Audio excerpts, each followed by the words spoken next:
नितिन नवीन से मुलाकात हुई है। दतिया हिंसक प्रदर्शन पर अहम चर्चा हुई है। टिकट कटने के मुद्दे पर भी बातचीत हुई है। मुलाकात के बाद नरोत्तम मिश्रा का बड़ा बयान, भाजपा में जन्म लिया, भाजपा में ही मरूंगा। बयान के बाद एमपी की सियासत में हलचल तेज हो गई है। तो दिल्ली में नरोत्तम मिश्रा और नितिन नवीन की मुलाकात हुई है। जो टिकट का विवाद है उसके बाद इस मुलाकात के मायने काफी महत्वपूर्ण माने जा रहे हैं। हालांकि उन्होंने कहा कि बीजेपी में ही जन्म लिया है और बीजेपी में ही मरूंगा, ये बात उनकी तरफ से कही जरूर गई है। और बड़ा बयान मुलाकात के बाद नरोत्तम मिश्रा को सामने आया है। बीजेपी में जन्म लिया, बीजेपी में ही मरूंगा, नरोत्तम मिश्रा ने कहा। हालांकि ऐसा लग रहा था कि नाराजगी हो सकती है, लेकिन अब ये मुलाकात हुई है नितिन नवीन से। और अब इसके बाद आपको बता दें, दतिया में जो हिंसक प्रदर्शन हुआ है, चर्चा उस पर भी हुई। और साथ ही साथ कहा जा रहा है कि जो टिकट कटने के मुद्दे पर भी बातचीत हुई, क्योंकि कहीं ना कहीं नाराजगी थी। और ऐसे में अब आपको बता दें कि इस मुलाकात के मायने बेहद महत्वपूर्ण बताए जा रहे हैं। और मुलाकात के बाद आप देखिए कि नरोत्तम मिश्रा का बड़ा बयान भी सामने आया। कयास ये लगाए जा रहे थे कि नाराज हैं और कुछ बड़ा फैसला ले सकते हैं, लेकिन कह दिया है कि बीजेपी में जन्म लिया है, बीजेपी में ही मरूंगा, ये बात।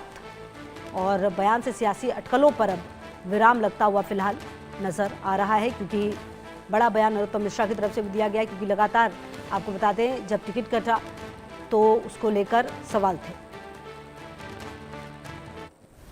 और जहाँ तक सवाल जो इस तरह की अफवाहें जो आती रहती हैं कि इधर जा रहे हैं उधर जा रहे हैं, तो एक बात मैं आपके माध्यम सबसे कहना चाहता हूँ, नरोत्तम मिश्रा भाजपा में ही जन्म हुआ है और भाजपा में ही मरेगा। इधर उधर की कोई बात नहीं हो सकती है।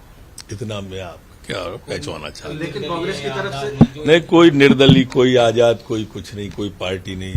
पैदा ही भाजपा में हुए हैं और मरेंगे भी भाजपा में। दिमाग मनोहर केसरी मेरे सहयोगी, ज्यादा जानकारी के लिए इसी खबर पर मेरे साथ। मनोहर, देखिए लगातार तमाम अटकलें लगाई जा रही थी नरोत्तम मिश्रा को लेकर, लेकिन अब उन्होंने सीधा सीधा बयान देकर तमाम अटकलों पर विराम लगा दिया है, पूर्ण विराम लगा दिया एक तरह से।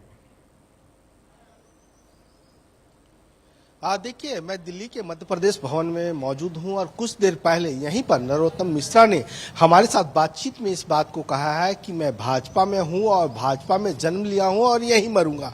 उन्होंने दतिया मामले में जिस तरह से हिंसा हुई, हमने पूछा कि आपके ऊपर आरोप लग रहा है कि आपके सह से इस तरह से रोड जाम किया गया, पुलिस वाले घायल हुए हैं, लगातार वहां पर हिंसक प्रदर्शन हुआ, तो इस पर आपका क्या कहना है? तो उन्होंने कहा कि कुछ देर तक जो है सो लोगों में ये दिक्कत थी, लोग काफी ज्यादा परेशान थे, लोग चाह रहे थे कि हमें टिकट मिलना चाहिए। तो ऐसे में समर्थकों में नाराजगी थी, लेकिन अब वो नाराजगी दूर हो गई है, मामला शांत हो गया है, ये आश्वासन नरोत्तम मिश्रा ने दिया। और साथ ही साथ आज ही वो दिल्ली पहुंचे और आज दोपहर में देखना ये होगा कि क्या कुछ इसको लेकर आने वाले समय में और बयान आता है। बहुत शुक्रिया मनोहर आपका इन तमाम जानकारियों के लिए। छोटे से ब्रेक के लिए रुक रहे हैं, खबरों का सिलसिला लगातार जारी है।